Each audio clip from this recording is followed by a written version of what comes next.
پرسی ڕۆژی ئێستای هەرێمی کوردستان جۆرێک لە شڵەژانی ئابووری و هەروەها ئەو ناڕزایەتیانی کا بە بەردەوامی خوێندکاران ناوبەناو خوێندکاران و فەرمانبەران و مامۆستایان و کۆی هاوڵاتیانی هەرێمی کوردستان ناڕزایەتی لە شار و ناوچە جیاوازەکان دەردەبڕن بەوەی کە کۆمەڵێک خزمەتگوزاری کە پێویستە بۆیان دابین بکرێت بەهۆی بە ڕەوش و بارودۆخی سیاسیەوە لە هەرێمی کوردستانە نەتوانراوە ڕەچاوی ڕۆژی هاوڵاتیان بکرێت بەڵام و وردە وردە حیزبە سیاسیەکانی هەرێمی کوردستان لە هەوڵی گفتوگۆ و دانوستاندنان دیارە ئەم گفتوگۆیانە لە ماوەکانی ڕابردوودا دوو جار گفتوگۆ حیزبە سیاسیەکانی هەرێمی کوردستان ئەنجامیانداوە بە دیاریکراوی لە نێوان پارتی دیموکراتی کوردستان و هەروایەکێتی نیشتیمانی کوردستان کە دوو حیزبی سەرەکین هەژمونی تایبەتیان هەیە لە هەرێمی کوردستان و عێراق بۆ ئاراستەکردنی کۆی پرۆسە سیاسی و ئابوووریەکان لەم ناوچانەدا. دیارە من لەسەر ئەو کۆبوونەوەی کەوا بڕیارە و باسی لێەوە دەکرێت کە دووبارە لە ڕۆژی پێنجشەممەدا گەردوانەخرێت گەرکێشی دیکە نهێتە ئاراوە دووبارە گفتوگۆ و دانوستاندنی حیزبە سیاسیەکان لە هەرێمی کوردستاندا دەست پێ بکاتەوە. من لەسەرم بابەتە میوانێکم دەبێت گفتوگۆی زیاتر لەگەڵ میوانەکەم دەکەم بەڕێز دکتۆر ئەمین نامیق کە ڕێزیان وەک چاودێری سیاسی لە هەمان کاتە مامۆستای زانکۆن میوانم دەبن ڕاستەخۆ لە هەولێرە و گفتوگۆی زیاتر لەگەڵ ئەودا دەکەم. دکتۆر سپاس بۆ ئامادەبوونت بەر لەوەی کە گفتوگۆکانی دیکەم یاخود پرسیارە چڕەکانم دەست پێ بکەم ئەمەوێ سەرنجی جنابەت لەسەر کۆی ڕۆژی ئێستای هەرێمی کوردستان و هەروە کۆی پرۆسی سیاسی لە هەرێمی کوردستانە بزانم. سڵاو بە ئەوەی ئازیز و بینەرانی کورسات دیارە بارودۆخی ئێستایی هەرێمی کوردستان هەوک هەموو لایەک دەزانێت ڕوبڕووی کۆمەڵە قەیران بۆتەوە لەو نێواندا قەیرانی سیاسی تەنانەت ئاشتەوایەتی کۆمەڵایەتیش بە زۆر لە زۆرەکان کارتێک کردووە قەیرانی ئابووری تووشی بوونێکی ئابووری خراپ بووە یان کێشەکان بەتەنیا کۆ نەکرێتەوە لە چوارچێوەی موچە بەڵکو لە ڕووی ئابووریەوە بازار ڕۆستاوە تووشی تەنگژەی خۆڵ بۆتەوە و ئەزمێکی سیاسی هەیە لەگەڵ عێراق ڕۆژان ناگەین نەتیجە و ئەزمەی ئەمنی هەیە هەروەکو دەبینی سنوورەکان هەرێمی کوردستان بەپێ پێویست ناپارێزرێت هێزەکانی هەرێمی بە تایبەتی تووشێ بە قوڵایەکی زۆر هاتووتە ناو هەرێمی کوردستان و هێزی تر هەیە بردومان هەرێمی کوردستان دەکەواتە خەڵک لە قەلق و لە ڕاوکێ ئەژی لە هەرێمی کوردستان لەگەڵ ئەوەش دەکارە خزمەت گوزاریەکان لە زۆر شوێن وەستاوە واتە بە شێوەیەکی زۆر لە زۆر سێکتەر هەیە لە هەرێمی کوردستان تووشی زۆر لە زۆران چەقبەستوی بۆ دۆگما بۆ جمود بووە وا پێویست دەکە ئەمانە هەنگاوی جددی و عملی بۆ بەهاوێژری بووی بە ئاراستەی باشتر بڕاتن ئەم هەنگاوە جددی و عملێش بەوە دەبێ هیچ لانە سیاسەکان بە بەرنامەیەکی دراسە بۆ کراو بۆ هەموو کۆی کێشەکانی کە هەیە لە هەرێمی کوردستان کێشەی ناوخۆی کێشەی نێوان پارتە سیاسەکان کێشەی نێوان حکوومەت و باڵ دەسەڵات لەگەڵ مەعارەزە کێشەی نێوان هەرێمی کوردستان و عێراق کێشەی بەغدا و کێشەی نێوان هەرێمی کوردستان وڵاتانی ئەقلیمی واتە کێشە ناوخۆیەکان بە شێوەیەکی گشتی و بنەمە ئابوووریەکان چۆن بە شێوازگەی ئاراستە هەوڵی بۆ بدەین بە ئاراستەیەکی باش گونجاو بۆی بتوانێت چارەسەر بکرێت بەتاکید ئەوە بە تەبایی دەبی بەهێمنی دەبی بە ئاشتی دەبی بە یەکتر گەیشتن دەبی بەو قەنەعەتە دەبێت کە ئێمە یەکتر تەواو دەکەین یەکتر لەناو ناکەین بە سیاست یەکتر قبوڵکردن دەبی بە تایبەتی لە نێوانێتی نیشتیمانی کوردستان و پارتی دیموکراتی کوردستان کە دوو هێزی ئەساسین لە تەشکیلکردنی حکوومەتی هەرێمی کوردستان و پەرلەمان و موسساتی هەرێم و هەموو ئەو جوگە ئەساسیانی کە هەیە لە هەرێمی کوردستان. باش دەزانین کە زۆر باس لە پرسی دەنگدان و هەروەها بەڕێوچوونی ئەم پرۆسەیە دەکرێت بەڵام تا ئێستا هەموو حیزبەکان لە شوێیەکی گشتی کە باسی لێو دەکەن لەگەڵ ئەنجامدانی دەنگدانان لە ئانووساتی خۆیدا بەڵام دووبارە کێشە سیاسیەکان دێنەوە ناو کۆی پرۆسەکان و تەنانەت پرسی دەنگدانیش ئەم پرسە بەکوێ دەگات پێتان وایە ئەو ماوەی کە دیاری کراوە گونجاو بۆ دەنگدان پرۆسی سیاسی بە دەنگدان چی لێ دێ؟ ئێمە باسی پرۆسی هەڵبژاردن دەکرێت ئایا هەڵبژاردن لە کات و ساتی خۆی ئەنجام دەدرێت یان نادرێت من پێم وایە زۆربەی زۆری هێز و لایەن ئەساسەکان لەگەڵ ئەوەن هەڵبژاردن لە کات و ساتی خۆی دیاری بکرێت بەڵام ئەم هەڵبژاردنانی کە هەیە هەروەکو هەموو لاک دەزانن کۆمەڵ تێبین لەسەر هەیە بەشێکی زۆر لایەنە ئەساسەکان تێبینیان لەسەر زۆری پرۆسەکە هەیە مثلەن لە یەک بازدەیەوە بۆ سەردەمانێک گونجاو بۆ قەنەعاتە هەبوو کە ئەم یەک بازدەیەتە ئاراستەیەک باشە گونجاوە بەڵام لە کاتی ئێستادا زۆربەی زۆر لایەنە سەرچەکان پێیان وایە یەک بازنەی گونجاو نییە و عەدالەت نییە بۆی بتوانن بێک شێواز هەموو ناوچەکان هەموو پارێزگاکان و قەزا و ناحیەکان بتوانێنێری ڕاستەقینی خۆیان بنێرن بۆ پەرلەمان ئێستا لەگەڵ ئەوە بکری بە فرە بازنە ئەمە خاڵەچێنە خاڵی دووەم با بڵین تۆماری دەنگدەران تۆماری دەنگدەران جیاوازێکی زۆری هەیە لەگەڵ ئەو تۆماری دەنگدەرانی کە بە بایۆمەتری ئەنجامدراوە لە کە هەڵبژاردننی پەرلەمان و عێراقی پێ ئەنجامدرا لەبەرەوە تۆمار دەنگدەرانش تێبینی هەیە ناوی دووبارە مردوەکان چەند ساڵەکە نەسراوەتەوە کۆمەڵە گومان لەسەر لیستی تۆماری دەنگدەران هەیە کار لەسەر ئەوەش دەکرێت بەشێک لە سیاسەکان و زۆری لە سیاسەکان دەتوان بڵێم کار لەسەوە دەکەن ئەم لیستە تۆمار دەنگدەرانە بە زۆر لە زۆرەکان پاک بکرێتەوە ئەوەی دوم تەفعیلکردنەوەی کۆمیسیۆنی باڵای سەربەخۆی هەڵبژاردنەکانە دیارە ئەمەش بەشێک لە تەفعیلکردنەوە چۆن ئیشی لەسەر بکرێتن خاڵشکە هەیە کە ئەویش کێشەی کۆتاکانە مەسەر کۆتاکان بەتەنیا لە چوارچێوەی پارێزگایەک کۆنەکرێتەوە کۆتا لە با بڵێن مەسیحیەکان تورکمانەکان ئەو خوشکە بەرایانەمان لە هەولێر هەنا لە بادینان هەنا لە کۆی هەنا لە شەقڵاوە هەنا لە گەرمیان هەنا لە سلێمانی هەنا لە هەموو شوێنەکەنەوە چۆن بە شێوازشکە دراسی ئەوە بکری پێکاتەکان بتوان لە هەموو ناوچەیەک بێ بەش دەبن بەشداریان نەبیتن بتوانن بنێرنە پەرلەمان و لەو نێوەندەشدا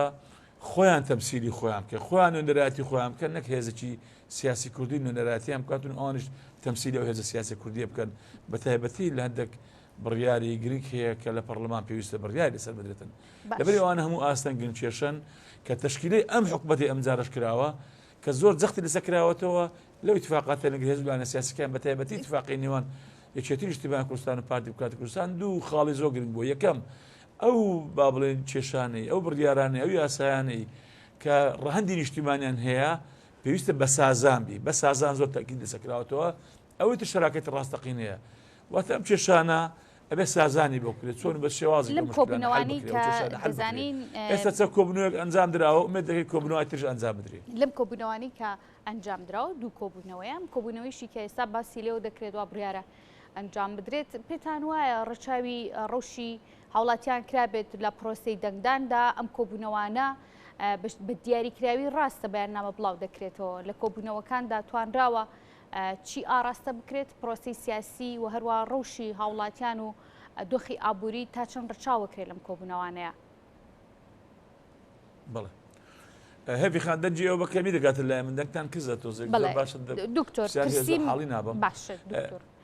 پرسیارەکە بۆ دووبارە بکەمەوە بڵێ بڵێ دکتۆر پرسییم لەم کۆبوونەوانەیە پێتان وایە ڕۆژی هاوڵاتیان ڕەچاو بکرێت هەم لە ڕووی دەنگدان و هەڵبژاردن کە یەکێکە لە پرسە گرنگەکان و هەروە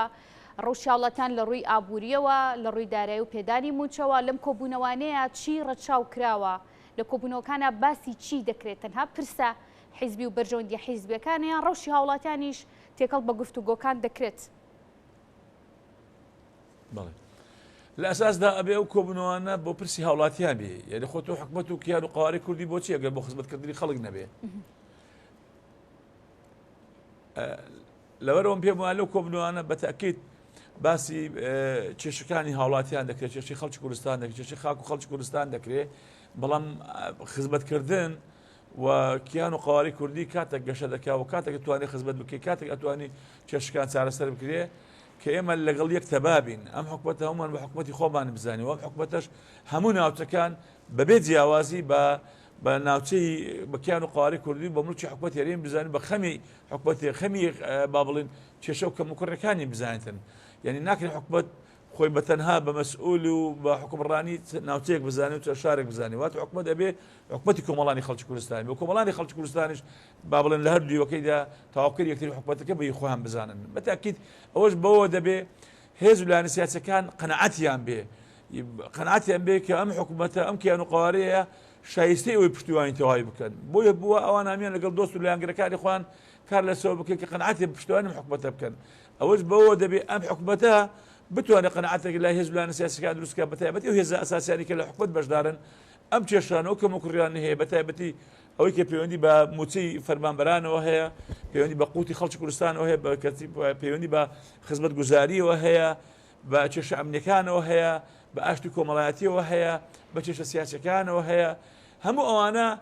دەبێ بە تەفاهم و بە تەنسیق و لەکتر گەیشتن لە نێوان لایەنە سیاسەکان بڕیار لێ بدرێ لە 2000 کاتێک کە لایەنە سیاسەکان دەگەنە نەتیجەیەکی زۆر باشی دراسە بۆ کراوی معقول هەم لە پەرلەمان هەم لە حکوومەت خازع بۆ جێبەجێکردن من پێم وایە ئەرزەکە لەبارە بۆ جێبەجێکردن بەڵام ئەگە هاتوو لایەنە سیاسەکان لە دەرەوەی ئەو واقعی کە هەیە خۆی هەممان دەزانین حکوومەت و هێز ئاساسەکان کە ئەوانی کورسی پەرلەمانە زۆر ئەوان تحکوم بە زۆر قراراتی سیاسی و حکومی و هەندە قرار یاساییەکانیش دەکەن لەبەرەوەگان لە دەرەوە کێشەکان بەرەو حەلکردن بڕۆن بەتاکیل لە ناوە و لە مؤسساتی حکومی پەرلەمانی بەرەو چارەسەر دەڕاتن یان ئێمە ئێستا نمونەیەک بینەوە ئێستا لەمە دووە لەو دقیقە بەدواوە لە هەرێمی کوردستان کێشەیەش کە سەرهەڵدا کێشەی کەمی ئاوە لە گەڕەکان ئەوە کە با بڵێن کێشەی سەرەکی ژیانی هاوڵاتیانی وڵاتەکەی ئێمەیە باشە دەبێت لێستاوە حکومەت لە خەمیدا بێ ئەم قەیرانن دروست دەبێ بە تایبەتی لە هەولێر هەندە شوێنی تر لەبەرەوە من ئومێد دەکەم کۆبنەوەی داهاتوو تۆ کۆبنەوەی لەگە پلاسخارد چەند ڕۆژ پێشتا ئەنجام درەوە ئومێد دەکرد لە ئایندە و لە هەفتەی داهاتوو ڕەنگە کۆبنەوەی تر ئەنجام بدرێ زۆر ڕەش بینیم گەشتبینم لەبەرەوە ئێستا هەست بە نێتێک دەکرێت لایەنەکان گەیشتونتە ئەو قەنەعاتە کە ئیتر پێکەوە دەتوان ئەو وڵاتە بڕێوە دکتۆر دەمێت سرنجی جناب وڵاتی هەمووان بینابێ وڵاتانی نێودەوڵەتی و دراوسێ لە پرۆسە سیاسیەکانی هەرێمی کوردستاندا چیە بە دیاریکاری نەتەوەی گرتووەکان جنین پلاسخات چەند جارێک باسی لە مەترسی قوارەی سیاسی و سربەخۆی هەرێمی کوردستان کردەوە ئەو مەترسیە چییە کە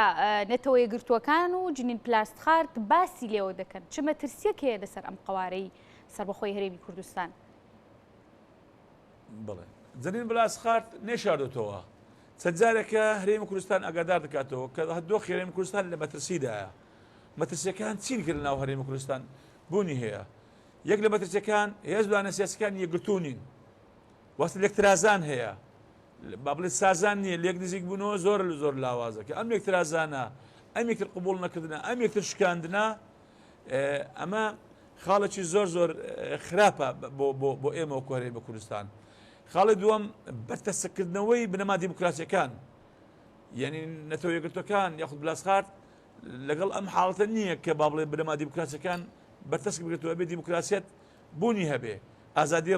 ڕادەربڕنی بوونی هەبێ ئازادی خۆپیشاندان ئازادی ڕۆژنامەنووسی ئازادی نووسین ئازادی قسەکردن لە چوارچێ بنەمە یاساییەکان کە لە هەرێمی کوردستاندا بوونی هەیە ئەو تەنگژانەی لەگەڵ عێراق هەیە یعنی بەداخۆ هێزبانە سیاسەکان دابەش بوونە بەسەر سێ ئاراستە ئاراستەیەکیان لەگەڵ مقتەدا سەدر و سوننەکانن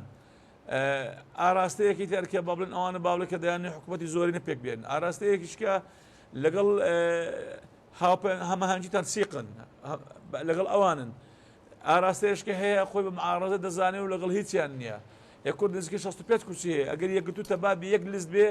لە دوای لیستەکەی مقتەدا سەدر گەورەترین لیستی پەرلەمانی عێراقا دەتوانن تەفاوز بکەن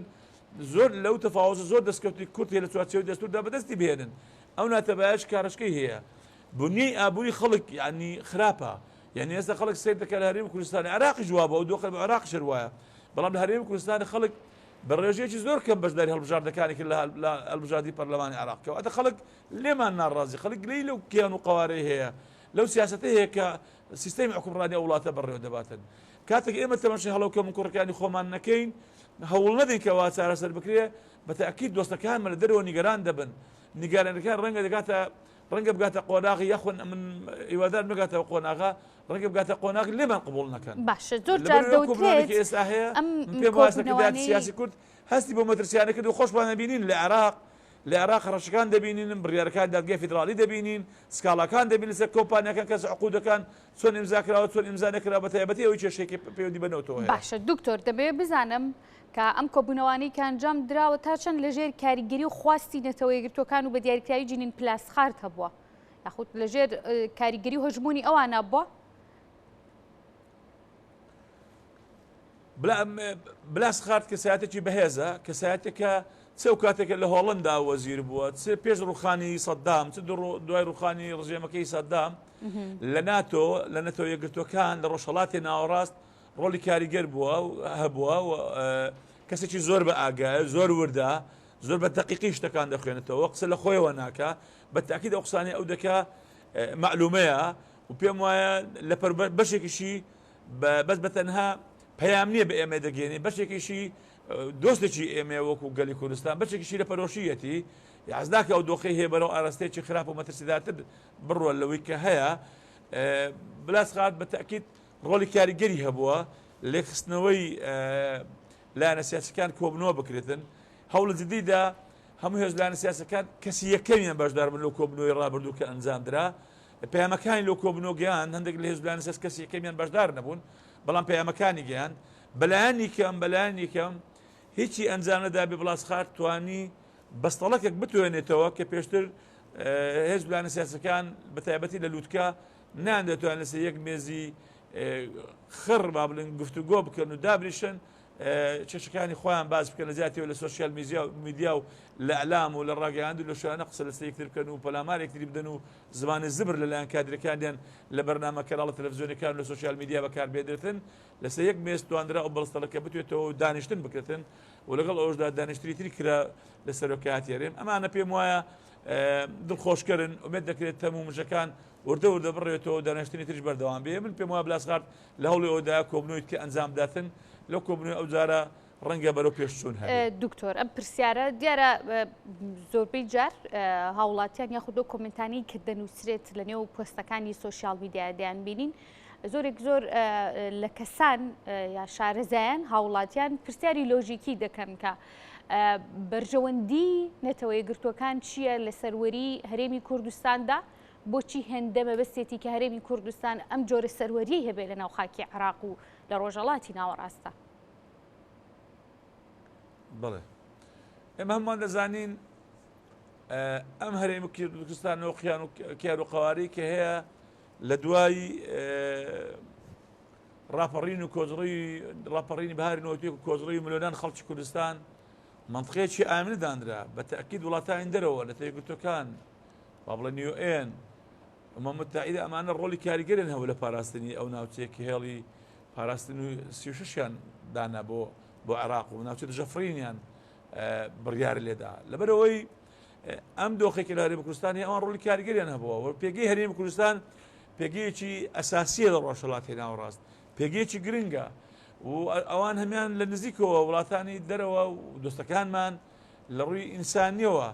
دەزانن مەسەرن لە هەرێمی کوردستان کورد ئەنفال کرا قەتل و عام کرا دیاتەکان ڕوخێنرایە بە چیمیایی لێدرایە لە پێناو ئەو جینۆسایدە کە جارکە دووبارە نەبێتەوە ئەوان پەرۆش بوونە بۆی ئەو ناوچێ پارێزریە و کیان و قواری خۆی هەبێ و ئەم حکومەتی هەیە گەشەی پێ بدرێ نەک بەرەو دواوە بڕوە بەداخۆی ئێستا دەگوزارێ ئێمە نەک بەرەو پێشەوە ناچین خەریکە دەگەڕێنە بۆ مەرەبعی یەکەم ئەوەندە بەرەو دواوە گەڕاوینێتەوە لەبەرەوە من پێم وایە ئەوان پەرۆشت بۆی ئەم هەرێمە بۆ خۆی وەک خۆی هەبێ و گەشە بکە بەرەو باشتر بڕوە ئەم هەرێمە ئێمە لە چە ساڵی پێشێستا تقریبا نیمچە دەوڵەتێک بوو لە ناو دەوڵەت بەڵام ئێستا گەروا بڕوە وردە و دەبەرەوە پاش دەڕۆینەوە و ئاراستەکان بەرەو خراپی دەڕوە ئەوان پەرۆشن ئەم حاڵەتانە ڕوونەداتن دۆستەکانمان گلەیمان لێ دەکەن ڕخنیان لێمان هەیە تێبینیان لەسەکەم و کوڕیەکان هەیە بە تاکید ئەوان لە خۆیان و قسە ناکەن دەبێشتیان لەبەردەست بێ لەبەرەوەی ئەوان دێنکار لەسەوە دەکەن دۆخکە بەرەو باشی بن و گۆڕانکاری بەسدا بێ خواگەر ئێمە ئەوڵە دەر ئێمە جێ لە دۆستەکانمان نەگرین لە نەتەوە یەکگرتووەکان نەگرین و لە ناوخۆ جێ لە جەماوەر شەقامی خۆمان ڕانەگرین و جێ لە هەڕەشەکان جێ پێ نەدەین و کە لێمان دەکرێت لەلایەن عێراق و دادگای باڵای فیدرالی عێراق و هەندێک وڵاتانی تری پێم وایە ئێمە نازانم ئێمە ئایا فعلەن ئەو هێز و قووەتەمان هەیە بتوانین بەرگەی ئەو هەموو هەڕەشەی عێراق بگرین و بەرگەی ئەو هەموو تەداخلاتانی وڵاتانی دکتۆر دوا پرسیارم پێشبینی دەکەنم کۆبوونەوەانە ئەنجامی چی بێت لێک تێگەیشتنی هاوبەش و سازانەری حزب سیاسیەکاندا دروست دەکات فشارە بگرێ بەڵێ دکتۆر پرسیم پێشبینی دەکەن وەکو دوا پرسیار کۆبوونەوەی ئەم جارێ حزب سیاسیەکان ئەنجامی چی بێت تا چەند لە بەرژەوەندی لایەنە کۆی لایەنە سیاسیەکان و هاوڵاتیشا بێت سازانەکان لەسەر پرۆسی سیاسی بەکوێ دەکات لە ئەنجامی ئەم کۆبوونەوەی کەوا بڕیارە ئەنجام بدرێت لە چەند ڕۆژی داهاتوودا. بڵێ هەموو کۆبوونەوەیەک نەتیجەی باش دەبێ یەکەم بۆ خەڵکی کوردستان دوم بۆ پارتە سیاسەکانی چکە دۆست و لایەنگەرەکانیان جەماوەر گلەی لە پارتە سیاسەکان هەیە بەبێ جیاوازی من پێمە هیچ پارتێکی سیاسی نییە ئەمڕۆ کێشەی ناو خۆی نەبێ هیچ پارتێکی سیاسی نییە کێشەی شەقامی نەبێ خۆی بە دەڵێن ڕێژێکی زۆر کەم بەشدای هەڵبژاردەکانی کرد ئەو دەنگدەرانە ئەو ئەندام و لایەنگرانی هەموو حزب سیاسەکان خۆ نەکراوەتەوە لەسەر یەک پارتی سیاسی کامە پارتی سیاسی هەڵێ زۆر نەمیناوە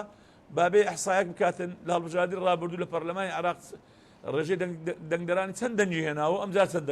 دەنجێنە بە کورسی کورسی لە بەرەوەی نسبەیە بەڵام بە دەنگ چەند دەنجی کەم کردو ئەتا هەموو پارتە سیاسەکان کێشیانەیە خەڵک کێشەی هەیە ئەم کۆبوونەوانە من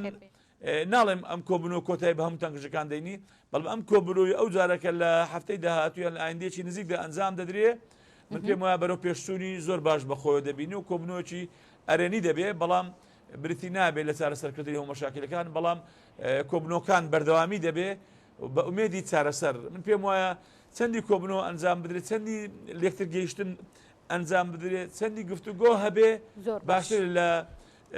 قسە بە یەکتر وتن و یەکتر شکاندن و زمانی زبر و سکاڵا لەسەر یەکتر تۆمارکردن و ئەم جۆرە شتانە من پێم وایە 100 سعات گفتوگۆ لە 1 سعاتی شەڕ و زمانی زبر و یەکتر شکاندن و یەکتر قبول نەکردن باشترە. دکتۆر بەڕێز دکتۆر ئەمیر نامێ کە بەڕێزیان چاودێری سیاسی و هەروە مامۆستای زانکۆ بوون لەم تەوری بەرنامەکەم میوان بوون مادوو لە بن سپاس بۆ ئامادەبوونت دیارە پرسێکی دیکەشەیە کە من ئەمڕۆ تشکی خەم بەسەر ئەویش پرسی کەندا و وڵاتانی کەندا و یەکێکن لە وڵاتانی کە لە ڕووی سیاسیە و لە ڕووی ئابوووریەوە ئاراستەکەری دەکرێت بڵین ڕۆژهەڵاتی ناوەڕاست و لە نێو وەکو پێگەیەکیش لە نێو جیهان لە نێو ڕۆژ ئاواشدا سنگێکی دیاریکراویان هەیە بە دیاریکراوی کە پرسی سعودیە دێتە ئاراوە کۆمەڵێک پرسی دیکەی بەدواداتێت ئەویش پرسە ئاینیەکان سیاسیەکان ئابوووریەکان لە ئێستادا سعودیە دەوترێت کە لە هەوڵی ئەوەدا ببێتە ئاراستەکەری هەم ئابووری هەم سیاسی هەم کۆی ئەو پرۆسا سیاسی و ڕەوشانەی کە لە ڕۆژهەڵاتی ناوەڕاست بە دیاریکراوی لە کەنداودا هەیە بەڵام کۆمەڵێک بابەت هەیە کە ڕەنگە پێویستە وردە وردە سعودیە ریفۆرمی تێدا بکات ئەوەی کە هەیە کە لە هەوڵی ئەوەدا ریفۆرمی ئاینی لە سعودیە وردە وردە بێتە ئاراوە بەڵام پرسی شەڕی یەمەن هەروەها کەیسی کوژانی ڕۆژنامەنووس جەمال خاشقچی کە لە ئێستادا کەیسەکە بەکراوەی ماوەتەوەدا نەخراوە ئەمانن کە لە سعودیەدا ڕەنگە جۆرێک لە ئاستەنگی بۆ پرۆسە و کارە سیاسیەکانی بێنێتە ئاراوە لەسەرم بابەتە من میوانێکم دەبێت گفتوگوی زیاتر لەگەڵ میوانەکەم دەکەم بەڕێز ئومێد قەرەداغی کە بەڕێزیان مامۆستای زانکۆن لێرە ڕاستەوخۆ لە ستۆدیۆ میوانی منن گفتوگۆکان لەگەڵ ئەودا دەست پێ دەکەم مامۆستا سپاس بۆ ئامادەبوونێت لە ئێستادا پرسی وڵاتانی کەندا و یەکێکە لە پرسە سەرەکیەکان بە دیاریکراوی سعودیە کە لە هەوڵی ئەوەدا ببێتە وڵاتێک لە وڵاتانی کەنداودا ئاراستەکەری پرۆسە سیاسی و ئابوووریەکان بێت سەرنج ئێوە لەسەرم بابەتە چییە؟ بەڵێ بەدڵنیاییەوە کەنداو لە ماوەی ڕابردوودا بلانی کەمەوە لە دوو دەی ڕابردوودا نمونێکی جیاوازی نیشانداوە لە گەشەکردنی ئابووری بەشی هەرە زۆری وڵاتانی کەنداو بە سعودیەوە قەتەر ئیمارات کۆیت ئەمانە بوونەتە پێشهەنگی دنیای عەرەب و تا ڕادەیەکیش نموزجێکی سەرنجڕاکێشن لە گەشەی ئابووری لە پێشکەوتنی اقتصاد و لە بە بازرگانیکردنی ئەو ناوچانە وەکو ناوچەیەک لە سەنتەری بازرگانی جیهانی بەڵام بێگومان ئەم گەشەکردنە ئابووریەکە ئەو ناوچەی گرتووەتەوە وە سعودیێکەکە لە وڵاتانە بەتەنها لە ڕووی ئابووریەوە نابێتە گەشەیەکی متەکامیل ئەگەر لەگەڵ یا گەشەکردنێکی کولتوری فەرهەنگی ئاینی کۆمەڵایەتی بەخۆیەوە نەبینێ بێگومان ئەم گەشەکردنەش بەدینایەت ئەگەر ڕێفۆرمێکی هەمەلایەنە لە ژیانی ئابووری لە ژیانی ئاینی لە ژیانی کۆمەڵایەتی و پەیوەندیەکان دروست نەبێت لەم ڕۆوە سعودیە پێشەنگە لە هەنگاوان بۆ کۆمەڵک پرسی لەو بابەتە هەوڵی داوەکە دەست بۆ کۆمەڵک مەسائلی گرنگ بڵێ و ڕێفۆرمی تیا بکە باش پرسێکەیە ئەوژەوەیە کە سعودیە وەکو وڵاتێکی دیموکراسی تا ئێستا پەرلەمانی نییە لەجی پەرلەمان ئەنجومەنی چەند ئەنجومەنێکی دیکەی هەیە ئەمە تا چەند یارمەتیدەری سعودیە بۆ ئەو ڕێفۆرمانی کایکە بۆ ئەو ڕابەرایەتی کە دەیەوێت لە کەنداوە بیکە لە ڕاستیدا ئەمە دوو ڕەهەندی سەرەکی هەیە لەلایەکەوە دەستی بڕیار بەدەستانی سعودیە بە تایبەتی شاه سەلمان وەکو گەنجشی خوێندەوار و متەنەویر واڵا کردووە بۆ ئەوەی کە بە شێوەیەکی باشتر پێگە و هەژمونی خۆی بەکاربێنێ بۆ ئەو ڕیفۆرمانی کایە ئەوەی کە لە سعودی هەبێت تا ئەندازەیەک شاه سەلمان بیری لێ بکاتەوە محەممەد بن سەلمان بیری لێ بکاتەوە بریتە لە مؤسسەی دینی لە وڵاتەیە کە ڕەنگە هەندێک لەو ڕیفۆرمانی بەلاوە قورس بێ یامای نیگەرانی بێ بەڵام بە بەکارهێنانی پێگەی خۆی وەکو وەلی ئەحدی سعودیا و بەو تەنزیر عەقلانیانەی کە بۆ کۆمەڵێک مەسایلی ئەکا و بەو پشتیوانی کە لە ناو مؤسسەی دینیا هەیەی و دەودا توانیوەتی هەنگاو بنێ ئەمە نقاطێکی پۆزتیڤە بۆ ئاڕاستی ڕیفۆرم بەڵام بەدیوێکی تر ئەوەیە کە سعودیە بە حکومیەوەی کە نظام حکوومەکەی مستەنیدە لەسەر کۆمەڵێک تێزی ئاینی کۆمەڵێک فتوای دیاریکراو لە کۆمەڵێ مرحلەی تاریخیە بۆ شێوازی بەڕێوەبردننی دەوڵات وای کردووە کە پەرلەمانی نەبێ وای کردووە کە شێوازی بەڕێوەبردننی ئەو وڵاتە هاوشێوەی ئەو وڵاتانە نەبێت کە مؤسساتی دیموکراتیایە و کۆمەڵێک دام و دەستگایتە بۆ دروستکردنی قەرار هەم لە سەرۆکی وڵاتەوە هەم لە ئەنجومەنی وەزیرانەوە هەم لە پەرلەمانەوە هەم لە دام و دەستگا قانونیەکانەوە کە ئەمانە کۆمەڵێک مؤسساتن لە وڵاتانی دیموکراسی هەیە فلتەری دروستکردنی قەرارن فلتەری دروستکردنی تەشریعن لەم لایەنەوە بەڕاستی نقاطی نێگەتیڤەوە شا سەلمان طموحی ئەوە هەیە وردەوردە ئەم گۆڕانکاریانش لەناو سعودیا بە ئاکام بگەێنێ باش دەزانین بدر لەوەی کە سعودیە وڵاتێکی بەهێزە ئیماراتی ژەیەکێکێکە لە وڵاتە بەهێزەکان لە کەنداوە ڕۆڵی ئیمارات چییە بێت لەوەی کە سعودیا ببێتە ڕابرایەتیان یاخود ڕابرایەتی وڵاتانی کەنداوە بەڵێ لە ڕاستیە ئیمارات و سعودیا لە کۆمەڵێک پرسی سیاسیەوە لە کۆمەڵێک پرسی اقتصادیە هەمانجیش بە قوتیان هەیە و ئیشان لەسەر کۆمەڵێک نقاط کردووە و دەتوانێت ئەو دەورە ببینێ بەڵام بە بڕای من ئەوەی کە ئەتوانێت ڕۆڵی یەکلاکەرە ببینێ لە پێشەنگی سعودیا ئەو ئیرادە سیاسیەیە ئەو ئیرادە کارجێڕەیە کە لە ناوخۆی خودی سعودیا باڵا دەسات چەندێک موسیڕە چندێک مکوڕە لەسەر بەجێگایاندنی چاکسازەکان هەتاوەکو سعودیا خاوەنی ئیرادەیەکی سیاسی بێ بۆ ئەوەی ڕیفۆرم بکە لە بنیەی اقتصادی لە بنیەی فکری وشیاری کۆمەلگایە لە مەدارسە دینیەکان و تەسیریان لەسەر کۆمەلگا لە ماف و ئازادێت تاکە کەسەکان لەسەر و هەمووشانەوە مافی ژن و ئەو پرسانەی پەیوەستە بەسەر ژنەوە ئەوەندە باشتر دەتوانێت ڕۆڵێکی پێشڕەوانە ببێنێ لە ڕیفۆرمکردن لە ناوچەی کەندا و بە بڕوای من لە ڕیفۆرمکردن لە جیهانی ئیسلامیش باش دواتر دێمە سەر پرسی ژنان و کۆمەڵێک پرسی دیکەی سیاسیش کە لە سعودیەدا پەیڕەو دەکرێت لە کاتی جەنگی ساردا زۆر باز لەوە دەکرات و بە ئێستاشەوە کە سعودیا ئەو کات بوو بە وەکو لایەنێک چۆنێ و وڵاتانی ڕۆژئاوا لایەنگری ئەوان بوو چۆ وەکو پرۆسیەکی سیاسی نەچۆ ژێر هەژمونی ئەو شەڕە ساردەی کە ڕوویدا لە ڕابردووە و تا ئێستاش بەردەوامە وڵاتانی ڕۆژئاوا لەسەر ئەم ڕابەرایەتی سعودیا و هەروە ئەم ڕیفۆرمانەی سعودیا هەڵوێستیان چێبێ لە کاتێکە کە تا ئێستا پرسی کوژدانی جەمال خاشقجی بەکراوەی کەیسەکەی ماوەتەوە بەڵێ لە حقیقەتە سعودیا لەگەڵەوەی کە بەشێک بووە لە بلۆکی خۆرئاوایی و بلۆکی ئەمریکا و وڵاتانی دیکەی خۆرئاوا بەڵام هەمیشە یەکێک لە ئیشکالە گەورەکانی سعودیا ئەوە بووە کە مەدرسەی وەهابیەت مەدرسەی باڵا دەست بووە لە ناو کۆمەڵگای سعودیا و گەنج و لاو لەو وڵاتە بە فکری وەهابی پەروەردەکراون و بە ملیۆنەها گەنج لە جیهانی ئیسلامیەوە چۆتە ناو هەموو پارچەکانی دنیا و کەسی جیهادی و گروپی جیهادی پێشێناوە ئەمە مای نیگەرانی بووە و بە تایبەت دوای ڕووداوەکانی 11 سپتەمبەر ئەمریکا بەجددی لەسەر ئەم پرسە هاتە سەرخەت و سیناتۆرەکانی ئەمریکا قادی ئەمریکا مؤسساتەکانی بەحث و دراسات و سینتاکسەکانی ئەمریکا بەجددی لەسەر ئەوە پێداگریان کرد کە سعودیا قوتابخانەی بەرهەمهێنان و تەصدیقکردنی وهابێتە بۆ دنیا و قوتابخانەی ناردنەدەرەوەی گەنجی جیهادیە هەموو ئەو مفتیانە هەموو ئەو مەرجع دینیانەی کە وهابین و تاک لەسەر جیهاد و خۆتەخاتنەوە توندودژی پەروەرداکەن بە شێوەیەک لە شێوەکان متاثیر بوون بەو مەدرسە وهابی کە لە سعودی هەبوو بۆیە بە شێوەیەکی جدی هانی سعودی هاوپەیمانی خۆیاندا کە دەست بکە بە ڕیفۆرم لەم مەسەلەیە ئەگەر چی لە دوای 11 سپتەمبەر ساڵانێکی زۆر تێپەڕیوە و ڕیفۆرم وەکو پێویست لەو خۆناغیان نەچوە پێشەوە بەڵام بە شێوەیەکی تر دەستیان لە سعودیە بەرنەدا و ئێستا سعودیچەکە لە وڵاتانەی لەم سەردەمە نوێیە خەریکی ڕیفۆرمکردنە ڕیفۆرمکردن لە کاڵکردنەوەی ئەو ڕوانگانەی کە وهابیەت هەیەی بۆ ژیان بۆ حیات بۆ ئازادی بۆ مافەکانی مرۆڤ بۆ دروستکردنی ئیسلامێکی میان ڕەو واتە ڕیفۆرم لە ئاینی شاکە لە فکری ئاینیە لە فکری ئاینیە بە ئاڕاستەی کرانەوە بە ئاڕاستی دروستکردنی فکرێکی ئیسلامی میان ڕەو کە ڕێز لە مافەکانی مرۆڤ بگرێ ڕێز لە ئازادیەکان بگرێ ڕێز لە فرەیی بیری ئاینی بگرێ چیتر گەنجی جیهادی پەروەردە نەکاو تا چەند خزمەتێکا بۆ ڕابەرایەتێکی بۆ بەڵێ بەدڵنیاییەوەیچەکە لەو نقطانەی کە دەتوانێت ڕۆڵێکی پێشەنگ ببینێ نەک بەتەنها بە خەلیج بەڵکو بۆ جیهانی عەرەبی و ئیسلامیش و بە بڕوای من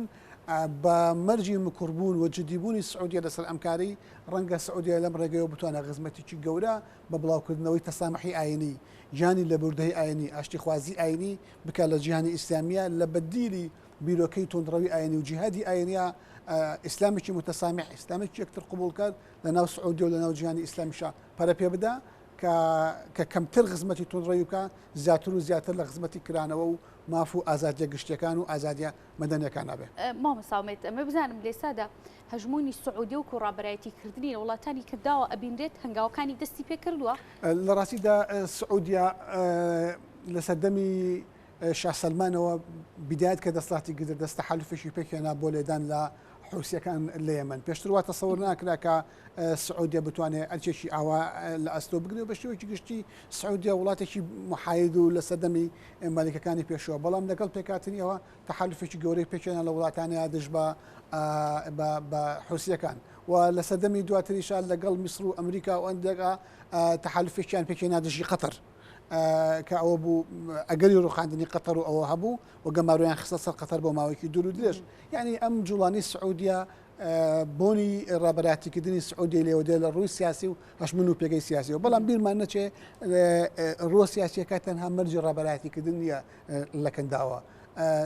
قەتەر و ئیمارات و بەحرین و ئەمانە نموزجی گرنگن لە گۆڕینی ناوچەکانیان بە سەرتەرێکی بازرگانی لە دنیاە و گۆڕینی ناوچەکانیان بە یەکێک لە وڵاتانەی کە بەرزترین نسبەتی دەخلی تاکە کەس لە وڵاتەکانیانایە ئەوان نمونێکی بەهێز و گرنگن بەڵام سعودیش بە حکمی پێگە ئینتاجەکەی بە حکمی پێگەی لە بواری بەرەمێنانی نەوتا کە گەورەترین حەجمی نەوت بەرەمێنە لە ئۆپیکا یعنی نزیک 9 ملیۆن بەرمیلی ڕۆژانەی هەیە ئەمە واکە کە موقعێکی زۆر قیادی و گرنگیە بێت. بەست لە پرسی ئەمان کرد دواتر دێمە سەر ڕۆڵی ئێران لەسەر ئەم بابەتە بە حکمی ئێرانیش دژایەتی کێ لەگەڵ سعودیەدا ئەمێ بزانم کە پرسی یەمەن تا ئێستا بەکراوەی ماوەتەوە یەکێکە لەو خاڵانی کە بە بەرداوای باسی لێو دەکرێت سعودیا پێشلکردنی مافی مرۆڤ و هەروە سەروەری خاکێکە یەمەنە شەڕێکە کە لەگەڵ حوسیەکانە هەیەی لە نێو یەمەنا یەکلایی دەکاتەوە من راپۆرتێکم خوێندەوە لە ماوەکانی ڕابردووە کە خستەخانەکانی یەمەن چی دیکە مناڵی نەبەکام و بەدخۆراک ناتوان وەربگرن هێکدە مناڵ دۆخی ئابووری لە وەزعێکی خراپایە لە یەمەنا ئەم پرسەی یەمەن چی بەسەردێت لەگەڵ ئەوەی کە سعودی ئەم ڕابەرایەتی وەربگرێت قورستر نابێت دۆخی یەمەن و ئەو وڵاتانی کە جۆرێک لە جۆرەکان هەژموری سعودیان بەسەرەوەیە بەداخە ئەو وڵاتانی کە لاوازە بن لە ڕووی سیاسیەوە لە ڕووی تەنزیمی ئەمنی و ئیداریەوە و شڵەژانێکی سیاسی تیاکەوێ ڕاستەوخۆ وڵاتان نابن بە ناوەندێک بۆ تەسفیح حساباتی وڵاتە گەورەکان لە ناوچەکە و لە جیانیشە ئێمە تەجروبەی وڵاتانمان بینی لە دوای بەهاری عەرەبیەوە تەجروبەی سووریامان بینی کە بەهۆی بەهاری عەرەبی و ڕاپەڕینەکانەوە ئەو وڵاتە بەدەژای ماوەیەکی دوور و درێژ بوو بە شوێنی تەسفیح حساباتی وڵاتە گەورەکانی دنیا و وڵاتە ناوچەیەکانیش لیبیامان بینی هەروە و یەمەنیشێکێکە لە وڵاتانە لە ڕاستیدا کۆمەڵێک هێزی سیاسی لە یەمەنە هەن چه حوسیەکان بێ لە باکووری یەمەن چ دەوڵەتی ڕاگەنراو بێت یان حکوومەتی موقت بێت لە ناو بەڵێ کە دانیشی پێدانراوە هەرێکێک لەمانە وڵاتە هەرێمەکان ئەجندای خۆیان هەیە ئێران ئەجندای خۆی هەیە لە ڕێگەی حوسیەکان و جێبەجێەکە سعودیە و ئیمارات و ئەمانە ئەجندای خۆیان هەیە وڵاتانی دیکەی ناوچەکە و هەرێمایەتی ئەجندای خۆیان هەیە و بەڵام بەجددی هەرهەمووی لە نەتیجەیە لەسەر حسابی خەڵکی یەمەن دەبێت فعلەن ئەو معلوماتانی بەڕێزت ڕاستە یەمەنێکێکە لە وڵاتانی کە بە مشکلەی گەورەی هەژاریات تێپەڕێ و ئێستای چێک لە زەنگە هەرە مەترسیدارەکان کە ڕوبەڕووی یەمەن بۆتەوە بریتێ لە برسەتی لە دوای شەڕی رووسیا و ئۆکرانیا مشکلەی گرانی گەنم دروست بووە وای کردووە کە زیاتر لە 10 ملیۆن هاوڵاتی یەمەنی بخاتە بە دەمەترسی برسەتی بە بڕوای من سعودیا لە تێوەگرانی لە حربی یەمەن قانزاجێکی زۆری نەچنیوەتەوە ئەوە نەیتوانێت دەستکەوتێکی ئەوتۆ بەدی بێنێ کە خزمەت بە ڕۆڵی پێشڕەوانەی سعودیە بکە لە مانتقی کەنداوە باش لەسەر پرسی ئێران ڕاستە ئێران بە وڵاتێکی کەنداودانانرێت بەڵام هەژمونی ئێران و هەروە ئیمارات و سعودی دەبینین لە وڵاتانی ڕۆژهەڵاتی ناوەڕاست تەنانەت تا دەگاتە سووریاش هەژمونیان هەیە ڕۆڵی ئێران چی دەبێت لەم گۆڕانکاریانی کە سعودیە دەیکات و بەرژەوەندەکانی ئێران بەکوێ دەگات لە پاش ئەم دەسەڵاتە فراوان و ڕەهایی و هەژمونی کە ئێران دەیەوێت بیکات لە کەنداوە بەڵێ بێگومانێکێک لە سیاسەتەکانی ئێران لە مانتیقەکەیە بریتە لە تەداخلی سیاسی و ئەمنی لە ناو وڵاتانی چواردەوری خۆی بۆ دروستکردنی پشتێنەیەکی ئەمنیە بە چواردەوری خۆیان و بۆ بەهێزکردنی نفوزی سیاسی و ئەمنیە کە هەمیشە وەکو قەڵغانێک لە دەرەوەی سنوورەکانی ئێران خۆیدا بەکاری دێنێ ئەمە وەختی خۆی مەفهومی تەزدیری سەورە هەبوو لە ئێرانە بەڵام ئێستا مەفهومی تەزدیری سەورە گۆڕاوە بە جۆرێک لە تەداخلات لەم چارچەوە ئەمنیەی کە هەیە ئەم سیاسەتی ئێران لە یەمەن و لە وڵاتانی تریش ئێران لە یەمەن و لە وڵاتانی تریش جێبەجێ بووە شەڕی تەداخلاتی سعودیە و ئێران لە یەمەنا درێژکراوی ناکۆکی سیاسی و مەزەبی هەردوو وڵاتەکەی و لە ناو یەمەنا ڕەنگی داوەتەوە هەژمونی هەرێکیان بەسەر زۆرترین نفوزی خاک و زۆرترین هێزی چەکدارە دەرخەری هەژمونی ئەویانە بەسەر وڵاتانی دیکە ئێمە بینیمان لە بینی هەر گرژبوونێکی نێوان سعودی و ئێرانە حوسیەکان کۆمپانیا نەوتەکانی سعودیان ساڕخبەرانە کرد بە جۆرێک کە زیانیان لە ئارامکۆی کۆمپانیا نەوتی سعودیەیە کە بۆ ماوەی چەند هەفتەیەک نرخینەوە بە زۆر بەگرانی لە بازارەکانەمەوە چونکە عەرزینەوەت بۆی ئەو ساڕوخانەوە کەمی کرد بەڵام بە بڕوای من سعودیا بۆ مرحالی داهاتوو ناوێ ئەو سرعە دوو درێژە لەگەڵ ئێرانە درێژە پێ بدا خوازیاری جۆرێک لە ڕێکەوتنە لە هەفتەی ڕابردووە بڕێک تەفاوز و ئاشتی لە بینی هەردوو وڵاتە هەبووە لەسەر کۆمەڵێک نقاط تەفاهومیان کردووە ڕەنگە قانزاجی هەردووچیان لەوایە بێ کە هیچی تر ئەو سرعە بە و ڕەچێکی دوور و درێژە پێنێن سعودیەش خوازیاری ئەو نیە تاسەر ئەو نەزیفە مالی لە یەمە ناتوشی بۆ بۆی شەڕی حوسیەکانەوە بەردەوام بێ ناوێ ئەو هەڕەشە ئەمنیە حوسیەکانە میشە لەسەر بینەنەوتەکان و شارە حدودەکان هەبێ پێم وایە کار لەسەرواکە کەم تا زۆرێک ئاشتی لەگەڵ ئێرانە بکە هەرچەنە دامێ زۆر لە کڕۆک و ناوڕۆکی ناو سعودی و خۆی دوور بکەمەوە بەڵام دەگەڕێمەوە وڵاتانی دراوسێ پرسی وڵاتانی دراوسەی عێراق و وڵاتانی ڕۆژەڵاتی ناوەڕاست کە تورکی کێش جۆرێک لە جۆرەکان تا ئێستا هەر بە یەکێک لە وڵاتانی بە معلقی ماوەتەوە پرسەکەی و کە ڕۆژەڵاتی ناوەڕاست بێت یاخۆ وڵاتێکی ئەوروپی دابنرێت تورکیا لە پرسی ڕابایەتیکردنی سعودیە بۆ کەندا و ڕۆڵی چێ بێ هەڵوێستی چێ بێ بیرمان نەچێت لەم نێوەندەیە کە ئەڵین تورکیا پرسی دووبارە جەمال خاشقچی ڕۆژنامەنووسیش دێتە ئاراوە کە لە نێو کۆنسڵخانەکەی لە تورکیا ئەم بابەتە ڕوویدا هەڵبەتە بە بڕای من پرسی خاشقچی بەنسبەت تورکیا و پرسێکی جدی نیە پرسێکە تەنها بۆ سەودە و مامەڵەیە تورکیا هەر کاتێک بێ ئامادەیە بەرامبەر بە هەر دەستکەوتێکی سیاسی پەشی خاشقچی بفرۆشە تایسەنی فرۆشتووە بەڵە بەدڵنیاییەوە سەردانی ئەردۆغان بۆ سعودیە و کۆبوونەوەی لەگەڵ وەلی ئەحد و کار بەدەستە گەورەکانی سعودیە بەشێک بوو لە فرۆشتنی کەسی خاشقچی خوێنی خاشقچی تورکیا وڵاتێک نییە خوێنی ڕۆژنامەنووسان و ماف و ئازادی و عەدالەت بە ستراتیژ وەرگرێ لە سیاسەتی دەرەکیە و بەشێک لە ئاجندای خۆی تورکیا وڵاتێکە هەموو ئەو مەسەلانە وەکو بەشێک لە وەرەقەی سیاسی بەکارێنە بۆ پاراستنی ماف و بەرژەوەندەکانی خۆی تورکیا خەتێکی گشتی هەیە کە ئەیبەسێتەوە بە ئیخوان لە میسرەوە بۆ سعودیا و بۆ قەتەر کە ئەم وڵاتانە بە شێوەیەکی ڕاگەیەنرا و کۆمەشی ئیخوانیان کردووە بارەگەکانی ئیخوان لە پێکەوە بوون بە معنایەکی تر ئەو خەتە سونی گەرایی کە لە ئیخوانی میسرەوە بۆ ئیخوانی سووریا بۆ ئەنقەرە یێتەوە بۆ قەتەر لەم چارچێوەیە تورکیا ڕۆڵەکە لەم چارچێوەیە بینێ بیرمان نەچێ تورکیا هێزی سەربازی تورکیا لە قەتەر نەیەش قەتەر بکەوێت خاڵی یەکلاکەرەوە بەنسبەت مەسیری سیاسی قەتەرەوە تورکیا بوو و هەر لەبەر ئەمەشە قەتەر بەشێکی زۆر لە نەفەقات عسکەریەکانی تورکیا لە کوردستانی سووریا لە خۆرئاوا و لە عێراق و لەوانەیە قەتەر تەبەنیەکە و لە ئەستۆیەگرێ و کاتێک تورکیا قەوتە قەیرانی داراییەوە ئەمیری قەتەر بە 20 میلیارد دلار چوو ئەنقەرە و 20 میلیارد دلار ئیسtismاری لە تورکیا کرد بۆ ڕاستکردنەوەی باری لاری تورکیا لەبەرەوە ڕۆڵەکەی تورکیا ڕۆڵێکی بەرژەوەند خوازانەیە لەگەڵ مەدی سونەگەرایە و لە ڕاستیشە هەموو ئەوانە بەکارهێنێ بۆ ئەو بەرژەوەندیانی کە خۆی باش هەر لە چەند ڕۆژی ڕابردوو هەفتەی پێشوو سعودیا وەکو بەشی خزمەت گوزاری فڕۆکەوانی خانمانی بۆ یەکەم جار خانمانی سعودی لە گەشتی فڕۆکەوانیدا بەکارهێنا ئەمانە یەکێکن لە هۆکارەکان و هەنگاوەکانی سعودیە بۆ ئەوەی کە وڵاتانی خۆرئاوا ئەم دانپێنانی سعودیە بۆ کەندا و هەنگاوێک بێت بۆ ئەو هەژمون و بۆ ئەو کاریگەریە بەڵێ یەکێک لەو رەخنانەی کە بەردەوام ئاڕاستی سعودیە کراوە پرسی ژن بووە چونکە وهابێت دیچەکە لە دەختەوترین مەزەبە ئاینەکان بەرامبەر بە پرسی ژنان بۆیە بیداتی ئیسلاحەکانی محەممەد بن سەلمان لەوە دەستی پێکرد کە ڕێگەی داژن شۆفێری بکە دوای چەندین دێ لە تێپەڕبوونکردن بۆ ژنان بەڵێ ئەمە خاڵێکی ئەساسی بوو دوایەوە کەمکردنەوەی دەسڵاتی پۆلیسی ئاینی کە ڕێگری بکالەوەی کە بەناوی تطبیقی شریعەتەوە هەموو مافۆ ئازادەکانی سەودگا جگەلەوە ڕێگەدان بەژن کە بتوانێت بە تەنها نیشتەجێ بێ بە بێوەری ئەمبەر ینی بۆ منە ژنێکی تەنها لەگەڵ مناڵەکە بتوانێت شقەیە بگرێت بێ و پێویستی بۆ نەکە ئیلا ئەبێ برایکی لەگەڵ یابێ یا باوکی لەگەڵ یابێ ئەو مافەی پێدەوە دواترین ریفۆرمیش لەو بابەتانە مەسلەی بوونی تاقمێکی ژنی فڕۆکەوانیە لە بینی شارە ناخۆیەکانی سعودیە گەشتیان کردو ئەمە شتێک بوو لە میدیاکانە سەرنجی ڕاکێشا بەڵام باکۆی گشتی بەشێکە لەو ریفۆرمانی کە دەوێت هەم لە پرسی ژنابی کە هەم لە کۆمەڵێک پرسی ئازادی تاکە کەسی و مافە مەدەنەکانە بکە. باش دوجار پرسەکە بگومان وڵاتێک بەنیازی کۆمەڵێک گۆڕانکاری یاخود دانانی هەژمونی خۆی بێت لە وڵات و لە ناوچەیەکە پێویستە هەم لە ڕووی ناوخۆییەوە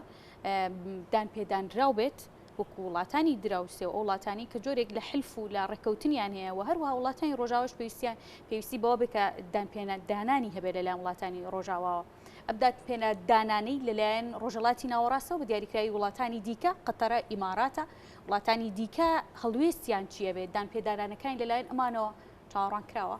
بە بڕای من ئەوەی کە دەتوانێت دانپێنانانی وڵاتانی تر بە سعودیە بەدەستبێنێ ئەو ئەمری واقعەیە کە سعودیە دروستیەکە تا چەندێک سعودیە دەتوانێت پێشڕەوی بکات لە چاکسازیەکانیە